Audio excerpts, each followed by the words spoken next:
Solène Niederkorn vous propose les hors-séries de Vinscale. Un éclairage sur l'innovation dans le monde de la finance, de la banque et de l'assurance.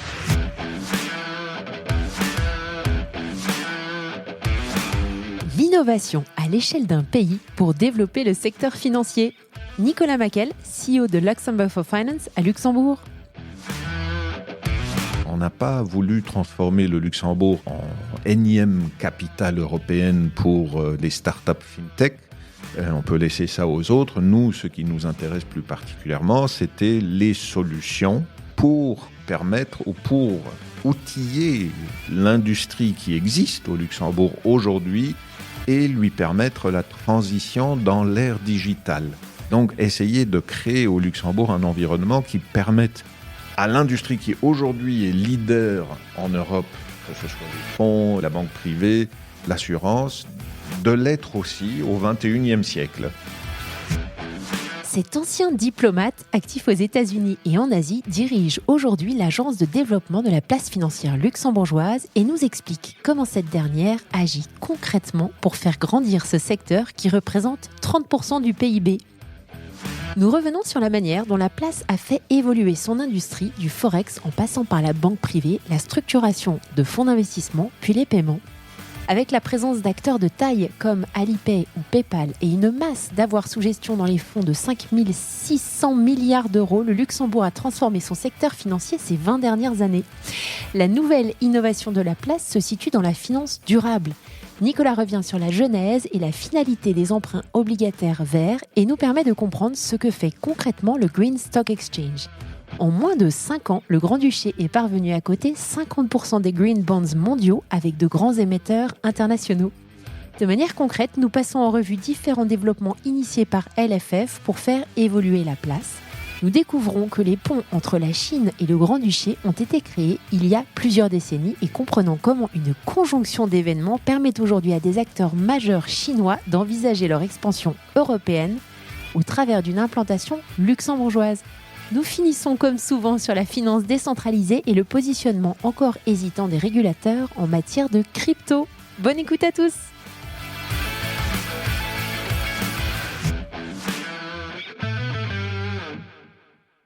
Bonjour à tous, bonjour Nicolas. Bonjour Solène. Alors en préambule, j'aimerais quand même remercier Raja, grâce à laquelle nous avons fait connaissance et te remercier beaucoup pour ta disponibilité et ton temps aujourd'hui. Est-ce que, s'il te plaît, tu pourrais te présenter aux auditeurs qui ne te connaissent pas encore ? Absolument, volontiers. D'abord aussi, j'aimerais saluer Raja. Alors, Nicolas Maquel, je suis le CEO de Luxembourg for Finance, qui est l'agence de développement de la place financière luxembourgeoise. Je suis moi-même luxembourgeois, un des rares aborigènes ici au Luxembourg, de père et mère luxembourgeois, donc grandi et éduqué ici au Luxembourg, du moins en partie. Après, j'ai fait une partie de mes études en France pour finir mes études en Belgique aussi. Et ensuite, j'ai entamé une carrière de diplomate qui m'a mené un peu autour du monde. Après un début au Luxembourg, je suis parti à Bruxelles, puis à Washington et puis à Shanghai. Et depuis 8 ans, je suis de retour au Luxembourg pour diriger cette agence qui contribue au développement de la place financière luxembourgeoise. Parfait, merci beaucoup. Alors, c'est un hors-série qui me tient à cœur. Ça faisait un certain temps que je t'avais lancé l'invitation et je trouve vraiment intéressant de se poser un petit peu pour comprendre comment, à l'échelle d'un pays, pour lequel l'industrie financière représente quand même une grosse part du PIB, comment justement le Luxembourg for Finance et d'autres entités dans ce pays contribuent en fait à amener de l'innovation et des idées pour renouveler et faire grandir ce business model. Alors, comme tu le disais, la mission principale de Luxembourg for Finance, c'est de créer une image forte pour le Luxembourg, de développer ce secteur financier. Est-ce que tu pourrais quand même donner aux auditeurs qui ne sont pas dans ce secteur luxembourgeois, nous donner un petit peu des chiffres sur la place financière pour qu'on se rende compte un petit peu de l'importance que ça représente pour le pays ? Alors oui, tu as déjà évoqué pour le pays, le chiffre principal, c'est celui de la contribution au PIB, c'est plus ou moins 31%, ce qui est très grand. Dans d'autres pays, quand on regarde au Royaume-Uni, je crois que c'est 9%, mais là, c'est un peu faussé parce qu'il faudrait prendre la région londonienne et on aurait évidemment une contribution au PIB qui serait proche de celle du Luxembourg.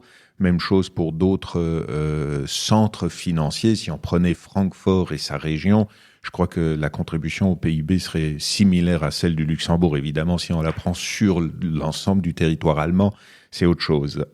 En plus, 12% de la population active au Luxembourg, donc c'est pas tout le monde qui travaille dans l'industrie financière, Ouais. mais il faut savoir que l'industrie financière, à travers ses besoins, crée évidemment des emplois dans d'autres secteurs, que ce soit la restauration ou bien d'autres domaines. Maintenant, quant à l'activité de ce qu'on fait au Luxembourg dans les différents secteurs financiers, je crois qu'entre-temps, on peut dire que la structuration de fonds d'investissement internationaux est devenue vraiment le vaisseau amiral de la place financière luxembourgeoise, avec un avoir sous gestion de 5,6 trilliards, c'est-à-dire 5600 milliards d'euros, et ce qui nous positionne vraiment en tête de peloton dans l'industrie européenne et deuxième seulement après les États-Unis au niveau mondial. Oui. Cette activité-là concerne évidemment des sociétés de gestion de fonds d'investissement, mais aussi des banques, des avocats, des consultants, des auditeurs et plein d'autres activités. Entre-temps, évidemment aussi dans le secteur de l'assurance, on a construit vraiment un écosystème qui s'élargit. Brexit a évidemment contribué. Et dans d'autres domaines comme par exemple les paiements, le Luxembourg est entre-temps aussi un des grands hubs en Europe, avec des acteurs comme PayPal ou Amazon Pay ou Alipay, maintenant depuis Brexit, qui ont choisi de s'implanter ici. Parfait. Alors moi, quand je suis arrivée au Luxembourg il y a une dizaine d'années, il y avait une grande place dans le secteur financier qui était occupée par la banque privée. Un petit peu, enfin, les fonds commençaient déjà à bien se développer, mais on parlait encore beaucoup de la banque privée. Comment, si on revient un petit peu dans le passé, comment est-ce que ce modèle économique luxembourgeois a évolué dans le temps ? Je crois que la banque privée au Luxembourg était toujours importante, elle l'est encore aujourd'hui, mais quand on regarde les chiffres proportionnellement, on voit que, et c'est pas nécessairement quelque chose qui a évolué ces dernières années, on a probablement sous-estimé l'importance de l'industrie des fonds d'investissement.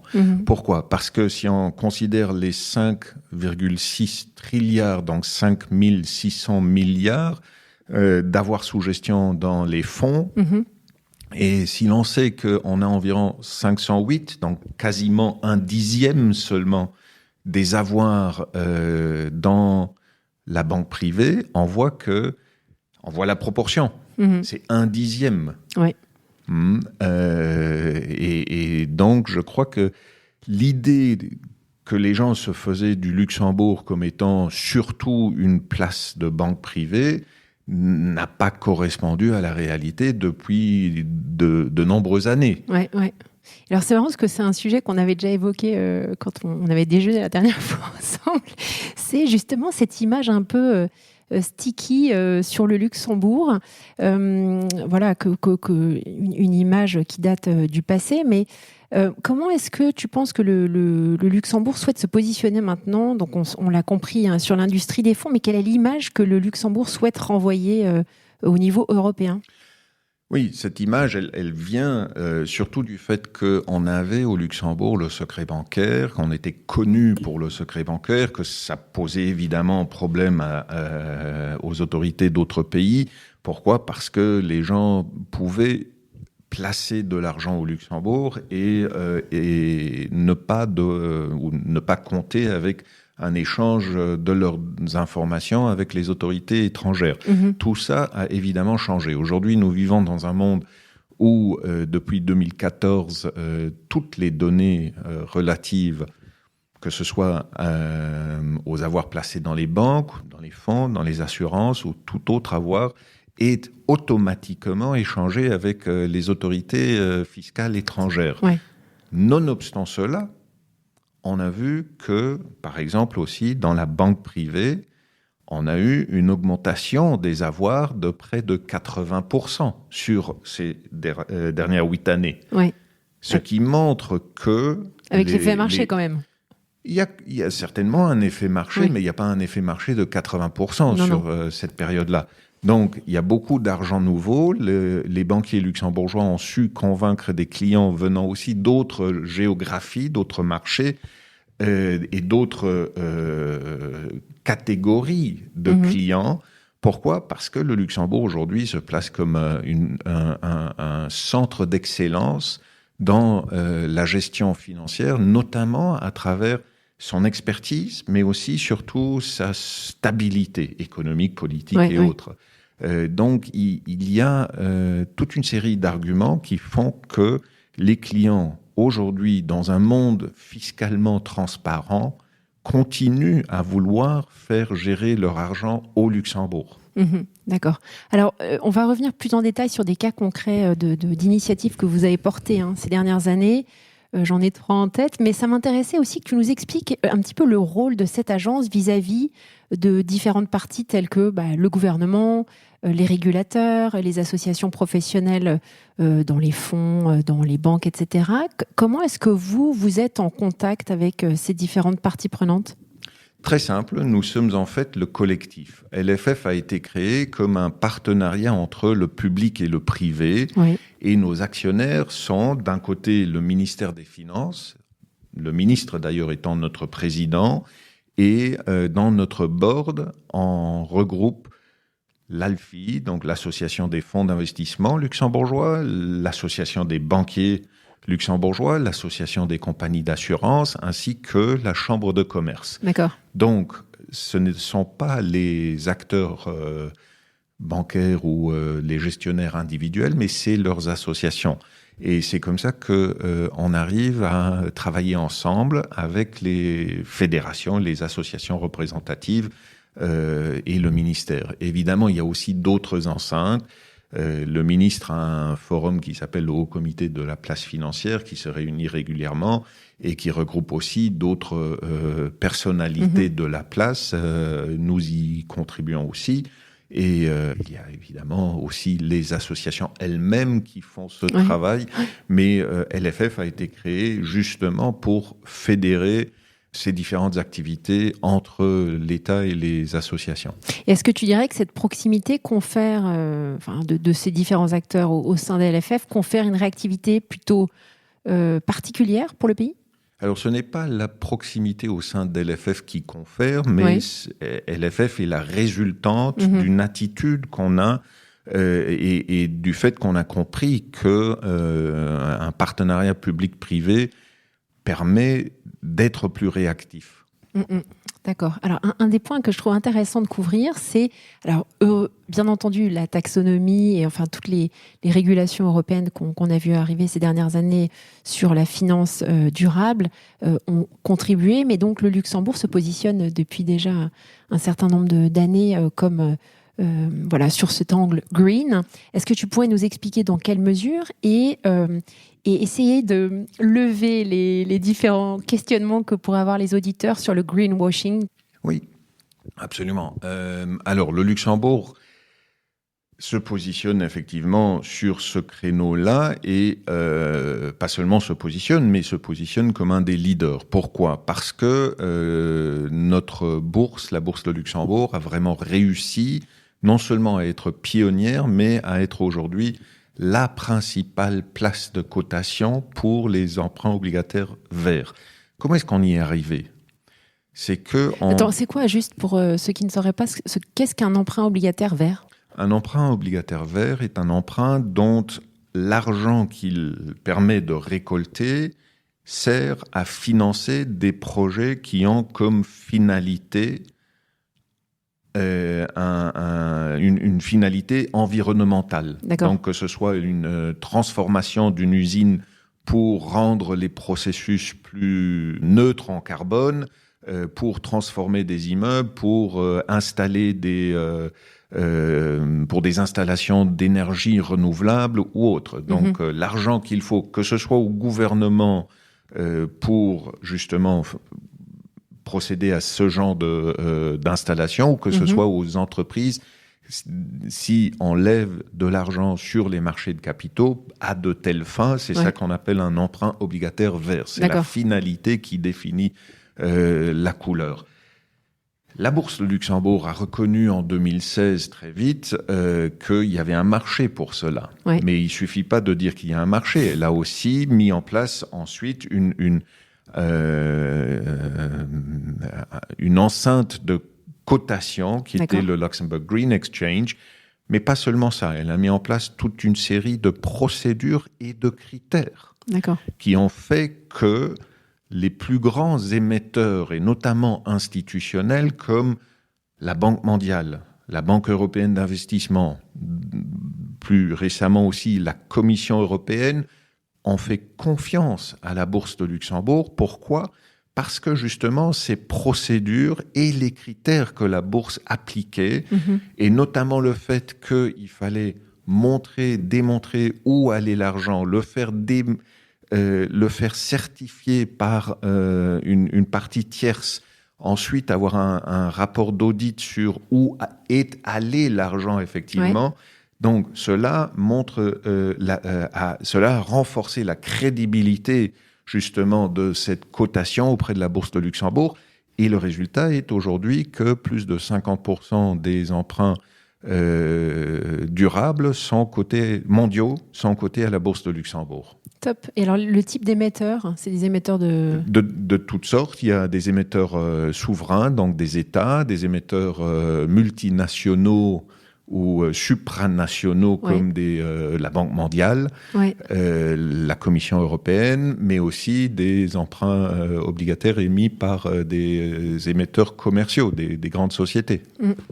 Dans le domaine des fonds d'investissement, qui évidemment est la partie la plus importante de l'industrie financière au Luxembourg, on peut aussi noter un rapport qui a été émis par l'Association des fonds d'investissement, l'ALFI, mais fait par Morningstar, et qui montre que le Luxembourg est le numéro 1 en Europe, dans l'Union européenne, quand il s'agit, même dans l'Europe, pas seulement dans l'Union européenne, en termes d'avoir sous gestion de fonds à finalité durable. Que j'ai publié d'ailleurs dans ma newsletter, ce rapport. Très bien. Donc tout le monde l'aura lu. Je peux passer très rapidement. Ce qu'il faut savoir, c'est que la réglementation, notamment SFDA, donc sur tout ce qui est disclosure, à savoir les informations qui doivent être divulguées par les fonds, les banques et tous les acteurs dans l'industrie d'investissement, est assez récente, mais est en train de vraiment prendre. Et ça, c'est ce qui va transformer l'industrie d'investissement et créer dans le marché la transparence qui est nécessaire pour que les investisseurs, qu'ils soient particuliers ou institutionnels, puissent savoir dans quoi ils investissent vraiment. Et c'est ça qui va nous permettre d'éviter le greenwashing. On avait vu auparavant, pas seulement beaucoup de fonds commencer à s'appeler ESG, mais quasiment tous avaient dans leur description... Non, tous avaient dans leur description quelque chose de durable. L'adjectif durable, je crois, était presque dans tous les prospectus récents. Maintenant, il faudra montrer vraiment en quoi ce fonds est durable. Et c'est ça qui va permettre au marché de faire la différence, et donc aux investisseurs de prendre des décisions en connaissance de cause. Alors, comment est-ce qu'on pourrait encore accélérer cette transition vers une finance encore plus durable ? Donc, tu as cité des différents éléments, mais qu'est-ce qui, de ton point de vue, pourrait être fait encore davantage pour accélérer cette mutation ? Il y a beaucoup de choses qu'on peut faire. Je crois qu'on voit la prise de conscience au sein de l'industrie financière, elle est réelle. Aujourd'hui, quand on parle à des décideurs d'investissement, ils sont tous sur le point où ils disent, voilà, mais nous, on va préférer d'investir dans le durable. Pourquoi ? C'est pas un choix simplement personnel, c'est probablement aussi personnel, mais c'est parce qu'ils savent que derrière eux, leurs clients, leurs actionnaires, tous ceux qui soutiennent ou qui contribuent à former cette décision veulent cela. Je crois qu'on est dans une spirale vraiment positive pour l'action climatique. Mhm. Il faut espérer qu'on accélère un peu la vitesse parce que quand on regarde, on n'en est qu'au tout début d'un processus. Mhm. Et malheureusement, le temps ne nous est pas vraiment favorable. Hein. Ouais. On doit vraiment faire des progrès bien plus rapidement que ce qu'on a fait. Mhm. Alors maintenant, si on parle plus spécifiquement de Luxembourg for Finance, il y avait en tout cas des initiatives qu'a porté Luxembourg for Finance, notamment le LOFT et un sujet sur la Chine. J'aimerais que tu nous en parles plus spécifiquement parce que donc Luxembourg for Finance, tu le disais avant qu'on enregistre, a été vraiment un des acteurs principaux qui a favorisé l'émergence de Luxembourg House of FinTech. Est-ce que tu pourrais nous expliquer dans quel contexte ça a été lancé, pourquoi ça a été lancé, qui a supporté cette initiative et à quelle finalité? Quelle est la finalité de la création de ce loft? Alors, dans notre rôle d'agence de développement, nous participons régulièrement, voire animons régulièrement des discussions sur qu'est-ce que nous pourrions faire pour encore améliorer l'environnement, l'écosystème luxembourgeois. Il se trouvait que, je crois que c'était en 2014 ou 2015, je ne sais plus exactement quand, le ministre m'avait demandé d'animer un groupe de travail sur l'écosystème FinTech au Luxembourg et voir ce que l'on devrait faire. Et il y avait quoi à l'époque au niveau FinTech au Luxembourg? Comme partout, un début, un embryon de FinTech. Il y avait évidemment les FinTech dès que tu mets un ordinateur branché au réseau électrique Ouais. et que tu l'utilises pour de la finance, tu es dans la FinTech plus ou moins. Mhm. Mais pour le reste, il n'y avait pas encore grand-chose sur la FinTech. Il y avait quelques startups, DigiCash par exemple, ou d'autres. On avait aussi évidemment des startups dans le domaine des fonds qui commençaient à faire de la RegTech. Knipe existait évidemment, Sequoia aussi, plein d'autres. Mais il fallait vraiment regarder comment est-ce qu'on peut saisir l'occasion de l'émergence de cette vague FinTech pour positionner le Luxembourg, ou de quoi est-ce que le Luxembourg a besoin dans cette... Parce que c'est plutôt ça l'approche qu'on a pris. On n'a pas voulu transformer le Luxembourg en énième capitale européenne pour les startups FinTech. On peut laisser ça aux autres. Nous, ce qui nous intéresse plus particulièrement, c'était les solutions pour permettre ou pour outiller l'industrie qui existe au Luxembourg aujourd'hui et lui permettre la transition dans l'ère digitale. Donc, essayer de créer au Luxembourg un environnement qui permette la transformation à l'industrie qui aujourd'hui est leader en Europe, que ce soit les fonds, la banque privée, que ce soit l'assurance, de l'être aussi au XXIe siècle. Mhm. Et donc ça, c'était plutôt l'approche qu'on avait choisie. Et c'est là que on s'est dit, voilà, on va créer un loft. Ce n'est pas simplement, entre guillemets, un coworking space pour des startups FinTech, mais c'est vraiment la plateforme nationale FinTech où tous les acteurs, que ce soit les startups, les boîtes bien établies comme les banques, les fonds, les assureurs, les régulateurs, l'université, se retrouvent et interagissent. D'accord. C'était ça l'idée. C'est vraiment le croisement où toute l'industrie se retrouve sur ce sujet. Discute. Voilà, c'était la plateforme FinTech pour le sujet FinTech. D'accord. Parfait. Donc ça, l'idée est née. Et ensuite, comment vous l'avez constituée? Alors, j'ai déjà abordé sur cet épisode ce sujet sur mon épisode 10, mais j'aimerais l'entendre de ta part. Oui, alors on a un peu regardé ce qui existait ailleurs comme modèle. On a vite, évidemment, essayé de comprendre ce qui était vraiment utile et nécessaire pour le Luxembourg, comment le faire, et puis on a essayé de trouver quelqu'un, un porteur du projet. On a eu la chance de trouver Nazir Zubairi, qui a fait un boulot remarquable et fantastique. Et puis, on a essayé de donner à cette affaire une forme aussi juridique. Oui. On a créé une fondation scientifique qui est la fondation Luxembourg House of Financial Technologies. Parfait, merci beaucoup.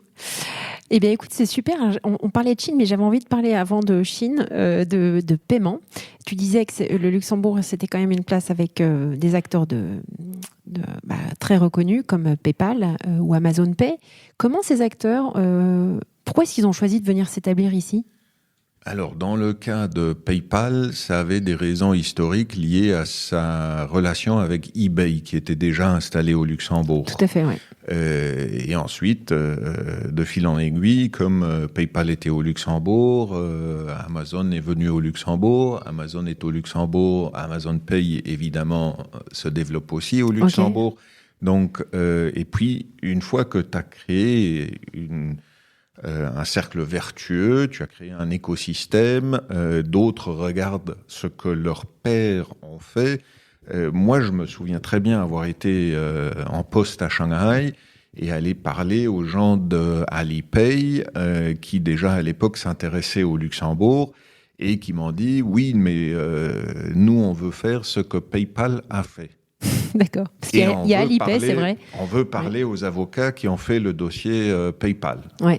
Donc, on a très souvent et c'est pas seulement dans les paiements. On a eu la même chose dans d'autres secteurs, que ce soit les assurances ou même dans les fonds. Ouais. Il y a un effet d'entraînement, un effet écosystème. Hein.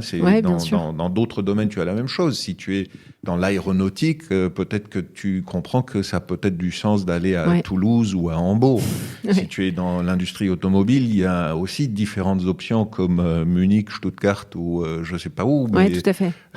Voilà, si tu fabriques des pneus, c'est peut-être à Clermont-Ferrand que tu vas t'installer. Mais il y a des raisons à cela. Une fois que tu crées un écosystème, cet écosystème, il se tient, il se développe presque automatiquement parce que tu as un pool de talents qu'il faut pour le faire. Tu as des régulateurs qui connaissent cette activité, à qui tu ne dois plus expliquer ce que sont des paiements transfrontaliers et tout. Voilà, c'est ça qui explique. Parfait. Alors, le dernier point, la Chine. Ah non, en fait, j'ai 2 autres points encore. La Chine, alors toi, tu as travaillé à Shanghai. C'est très intéressant parce que tu as pu voir cet écosystème chinois émerger également. Et c'est vrai que depuis une dizaine d'années, il y a pas mal d'établissements financiers chinois qui se sont implantés en Europe via le Luxembourg. Tu me dis si je me trompe, hein ? Jusqu'à maintenant, tu ne t'es pas trompé. Ok. Pourquoi est-ce qu'ils viennent ici ? C'est quoi l'intérêt ? Parce que c'est un tout petit pays, ils pourraient penser à la France. Alors, il y en a bien sûr qui sont établis ailleurs qu'au Luxembourg, mais pourquoi le Luxembourg ? C'est un raisonnement très français. Je suis française. En fait, ça a une explication tout à fait anecdotique. Vas-y. Il faut remonter 40 ans dans l'histoire, 42 même, et tu comprendras. En 1978-79, la Chine s'était ouverte, c'était 2-3 ans après la mort de Mao, et le monde occidental, après que les États-Unis avaient reconnu la Chine, s'est petit à petit aussi mis à reconnaître la République populaire de Chine. Et donc, en 78-79, le grand-duc luxembourgeois, le grand-duc Jean, partait en visite d'État en Chine. Mmh. Et dans sa délégation, il emmenait un monsieur, qui était monsieur Adolf Frank. Monsieur Frank était un grand connaisseur et grand ami de la Chine, qui avait beaucoup voyagé vers la Chine après la Deuxième Guerre mondiale. D'accord. Il était cheminot, ingénieur ferroviaire. Il avait plusieurs brevets qui étaient à son nom, mais dont il avait fait don au peuple chinois. D'accord. Parce que dans tous ses voyages, il avait rencontré tous les dirigeants communistes, y compris Mao. Il s'était lié d'amitié avec eux. Mao en avait fait un ambassadeur honoraire du peuple chinois. Ah ouais. Et quand le grand-duc Jean venait en Chine avec monsieur Frank, certaines personnes diraient peut-être que c'est M. Franck qui venait en visite officielle en Chine avec le Grand-Duc. Les Chinois se sont demandé qu'est-ce qu'on va pouvoir offrir à ces Luxembourgeois comme cadeau de bienvenue. Il se trouvait que c'était l'époque de l'ouverture de la Chine sur le monde, que la plus grande banque, voire la seule vraiment grande banque chinoise, qui était la Bank of China, cherchait où implanter sa première représentation internationale. Et voilà que les autorités chinoises décident, c'est tout donné. Luxembourg, déjà à l'époque, était une grande place bancaire. Il faut savoir que dans les années 70, il y avait plus de forex trading au Luxembourg qu'à Londres. Ah bon ? Et que, oui, il est parti à Londres que fin des années 70, début 80. Et que donc, voilà, évidemment, Bank of China va ouvrir sa première représentation depuis la création de la République populaire au Luxembourg. Et voilà. Et voilà, c'est ça qui explique le tout, parce que ensuite, dans les années 90, oui, absolument. Dans les années 90, ICBC a suivi, et une fois que les deux grandes étaient installées au Luxembourg, les autres ont choisi de faire exactement comme leur grande sœur, parce que quand tu dois demander aux parents, ce qui est le cas en Chine, quand tu veux sortir, tu dois demander une autorisation de sortir. D'accord. Et si tu dis, mais moi je fais exactement la même chose que mes deux grandes sœurs, c'est difficile aux parents de dire, mais non, tu vas pas. Voilà. Puis il y a d'autres arguments qui sont plus spécifiques au Luxembourg, qui peut-être en plus aux Chinois, c'est un petit pays, donc politiquement plus neutre. On voit quand même que dans les grands pays, la position change. Tu vois, au Royaume-Uni, ils ont passé d'une ère dorée vers maintenant l'âge glacial avec la Chine. Au Luxembourg, c'est pas tout à fait le cas. Puis, c'est aussi la stabilité. Les Chinois, s'ils aiment un truc, c'est la stabilité et la prévisibilité. Oui. Et ils aiment pas les surprises, ils aiment pas les changements. C'est ça peut-être qui explique en partie aussi, mais bon. Parfait. Alors, le dernier point, en fait, j'étais partie sur 2 idées, puis finalement, je te fais parler de 4 sujets. Tu disais tout à l'heure on parlait des établissements de paiement, mais il y a aussi Bitstamp ou Bitflyer, qui sont donc dans le domaine de la crypto maintenant. Est-ce que tu peux juste nous dire, avant qu'on clôture cette discussion, où on en est et s'il y a un petit peu plus d'avancées que dans d'autres pays européens sur ces sujets de finances décentralisées ? Je ne suis pas un grand spécialiste de la finance décentralisée, mais je pense pouvoir dire qu'il n'y a pas nécessairement plus de progrès ici au Luxembourg qu'ailleurs. Je crois que comme d'autres pays et surtout d'autres régulateurs, le nôtre au Luxembourg essaye encore de voir, de comprendre quels sont les tenants et les aboutissants, mais surtout quels sont les risques qui sont liés à cela. Ouais. Il y a différents projets, comme tu as dit, Bitstamp, Bitflyer, qui ont été autorisés. Il faut vraiment que ce soit des projets solides, bien structurés, avec évidemment toutes les garanties qu'il faut, notamment en matière de lutte anti-blanchiment et autres. Maintenant, ce qu'il faut voir, c'est peut-être moins cette partie-là que d'autres applications des nouveautés crypto, comme la tokenisation, y compris dans le domaine des investissements. Ça, pour nous, je crois, est quelque chose qui est plus prometteur encore que la pure crypto au sens Bitcoin et autres. D'accord, parfait. Merci d'avoir précisé. C'est quoi vos objectifs pour 2022 ? Alors, c'est une très bonne question. Quels sont nos objectifs pour 2022 ? Je crois qu'il faut voir un peu d'abord dans quel monde on évolue, parce que nos objectifs sur les 2 dernières années, on a dû un peu les revoir en cours de route chaque fois, parce que la situation a évolué. Dans notre travail, on passe beaucoup de temps à voyager pour aller frapper à des portes et intéresser des acteurs financiers à venir s'établir au Luxembourg. Ça, c'est notre objectif premier, de pouvoir reprendre notre bâton de pèlerin, sortir, prêcher la bonne parole sur le Luxembourg et essayer de convaincre. C'est quelque chose dont on a compris que les moyens technologiques, donc les vidéoconférences,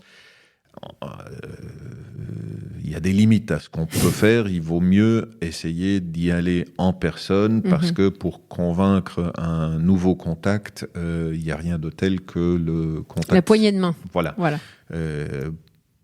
Pour montrer de quoi on parle. Ouais. Voilà, donc ça c'est l'objectif numéro 1, essayer de pouvoir revoyager.